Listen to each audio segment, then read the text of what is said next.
சீரியலில் எதிர்பார்க்காத திருப்பங்களும் அதிரடியான சம்பவங்களும் நடக்க போது.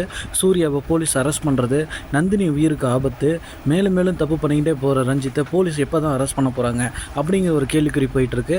அடுத்து என்ன நடக்க போகுது அப்படிங்கிறத தெரிஞ்சுக்கலாம்னா நம்ம சேனலை மறக்காமல் ஒரு சப்ஸ்கிரைப் பண்ணிவிட்டு உங்களுக்கு வீடியோ பிடிச்சிருந்தா ஒரு லைக் பண்ணுங்கள். அடுத்து என்ன நடக்க போகுதுன்னு பார்க்கலாம். இப்போ நம்ம ரஞ்சித்துக்கு எதிரான ஒரு ஆதாரம், ஒரு பென்ட்ரைவ் வந்து இப்போ நம்ம நந்தினி கையில் இருக்குது. நந்தினிக்கு தெரியாமல் எடுக்கணும்னு முயற்சி பண்ண ரஞ்சித்துக்கு, ஆனால் அதால் முடியல. ரஞ்சித்துக்கு பயம் வந்துருச்சு. இப்போ நம்ம மாட்டிக்க போகிறோம், தப்பிக்க வழியே இல்லை அப்படின்னு தெரிஞ்சவொன்னே ரஞ்சித்தோட உண்மையான முகம் நம்ம நந்தினிக்கு தெரிய வருது. நந்தினி இதுக்கப்புறமும் நான் இன்னும் வேலைக்காரி தான் அப்படின்ற மாதிரிலாம் ஃபீல் பண்ணிகிட்டே இருந்தாங்கன்னா கண்டிப்பாக ரஞ்சித் தப்பிச்சுக்குவார். நம்ம சூர்யாவை போலீஸ் அரெஸ்ட் பண்ணிடுவாங்க. ஆனால் நந்தினி ஒரு கிராமத்து பொண்ணு, ஒரு துணிச்சலான பெண் இல்லைங்களா? அதனால் ரஞ்சித் தான் குற்றவாளி அப்படிங்கிறது நம்ம நந்தினிக்கு தெரிஞ்சிருச்சு அப்படின்னா நம்ம நந்தினியே போராடி நம்ம ரஞ்சித் அடி வெளுத்து விட்ருவாங்க. நம்ம ரஞ்சித்தால் தப்பிக்கவே முடியாது. இன்னொரு பக்கம் நம்ம சூர்யாவை மாட்ட வைக்கிறதுக்காக சூர்யா கொலை பண்ணதுக்காக பணம் கொடுக்குறாரு அப்படிங்கிற மாதிரி ஒரு வீடியோ எவிடன்ஸை பொய்யா ரெடி பண்ணிகிட்டு இருக்காங்க. ஆனால் நம்ம சூர்யா அதில் மாட்டக்கூடாது. சூர்யாவுக்கு எதிராக அந்த வீடியோ ரெடியாச்சு அப்படின்னா கொலையை பண்ணது சூர்யா தான், கொலையை மறைக்கிறதுக்கு தான் சூர்யா பணம் கொடுத்தாரு அப்படிங்கிற மாதிரி ஒரு ஸ்க்ரீன் பிளே கொண்டு வந்துடுவாங்க. சூர்யாவுக்கு எதிராக இது போயிட்டுருக்கு. இன்னொரு பக்கம் அருணாச்சலம் ஜெயிலேருந்து வெளியில் வரவே கூடாது அப்படிங்கிற மாதிரிலாம் ஒரு பிளானிங் போட்டு வச்சுட்ருக்காங்க இந்த புதுசாக வந்திருக்கக்கூடிய ஒரு வில்லி. ஆனால் இது எதுவுமே நடக்காத மாதிரி பண்ணால் ரொம்ப நல்லாயிருக்கும்.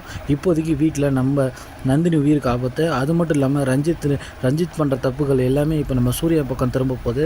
சூர்யா எந்த தப்புமே பண்ணாமல் சூர்யா தான் அந்த கொலையாளி, சூர்யா தான் அந்த குற்றவாளி அப்படிங்கிற மாதிரி போயிட்டுருக்கு. நம்ம நந்தினி சீக்கிரமாக ஒரு போல்டான ஒரு பொண்ணாக மாதிரி நம்ம ரஞ்சித்தை அடி வெளுக்கிறது மட்டும் இல்லாமல் நம்ம ரஞ்சித்துக்கு எதிரான ஒரு ஆதாரங்கள்லாம் திரட்டி சீக்கிரமாக நம்ம சூர்யா கிட்ட கொடுத்தாங்கன்னா ரொம்ப நல்லாயிருக்கும். அது மட்டும் இல்லாமல் சீரியலில் இன்னொரு ட்விஸ்ட்டாக இப்படி நடக்கும் ஒரு வாய்ப்புகள் இருக்குது. நம்ம ரஞ்சித்து நம்ம நந்தினியை நீ மட்டும் பென்ட்ரைவ் கொடுக்கலாம், நான் உன்னை கொன்றுவேன் அப்படிங்கிற மாதிரி ஒரு வைலன்ஸாக நடந்துக்கிறதுக்கு நிறைய வாய்ப்புகள் இருக்குது. அந்த நேரத்தில் நம்ம சூர்யா காப்பாற்றி ரஞ்சித்தை அடி பொழந்து நீ தான் இதெல்லாம் பண்ணியா, உன்னை நான் சும்மா விட மாட்டேன்டா அப்படின்ற மாதிரிலாம் பண்ணி நம்ம சூர்யா அடி வெளுத்து நம்ம ரஞ்சித்தையே வீட்டை விட்டு துரத்த போகிறாரு. அது மட்டும் இல்லாமல் போலீஸாரை வச்சு ரஞ்சித்தை கையுங்களவமாக பிடிச்சி போலீஸ் அரெஸ்ட் பண்ண போகிறாங்க. என்ன தான் இப்போ பென்ட்ரைவை வச்சு பதிவுறது போயிட்டு இருந்தாலும் இன்னொரு பக்கம் ரஞ்சித்துக்கு எதிரான அந்த மொபைல் எவிடன்ஸ் இன்னும் கிடைக்கல. கண்டிப்பாக அதுவும் நம்ம நந்தினி கையில் கிடைக்க தான் போகுது. அடுத்தடுத்து வரக்கூடிய ஒவ்வொரு ட்விஸ்ட்டுகளும் நம்ம ரஞ்சித்துக்கு எதிராக இருக்க போது. இன்னொரு பக்கம் நம்ம சூர்யாவை போலீஸ் அரெஸ்ட் பண்ணவும் வாய்ப்பு இருக்குது.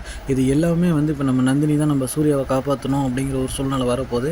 ஏன்னா சூர்யா ஜெயிலுக்கு போயிட்டாரு அப்படின்னா சூர்யாவை காப்பாற்றுறதுக்காக இதெல்லாம் நந்தினி பண்ணி தான் ஆகணும். ரஞ்சித் மாதிரி ஒரு குற்றவாளி வெளியில் இருக்கக்கூடாது. வீட்டில் இருக்கிறவங்களாம் கல்யாணம் ஏற்பாடு பண்ணிக்கிட்டு இருக்காங்க. சீக்கிரமாக ரஞ்சித்தோட உண்மை முகமெல்லாம் தெரிய வரணும். தப்பு பண்ணவங்களுக்கு தான் தண்டனை கிடைக்கணும்.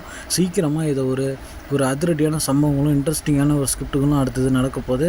அடுத்து என்ன நடக்க போகுதுன்னா சூர்யாவை போலீஸ் அரெஸ்ட் பண்ணுறது, இல்லை ரஞ்சித் நம்ம நந்தினிக்கிட்டையும் சூர்யாக்கிட்டையும் மாட்ட போகிறது, வீட்டில் கல்யாண ஏற்பாடுகள்லாம் நிற்க போகுது. இந்த மாதிரி தான் நடக்க போகுது.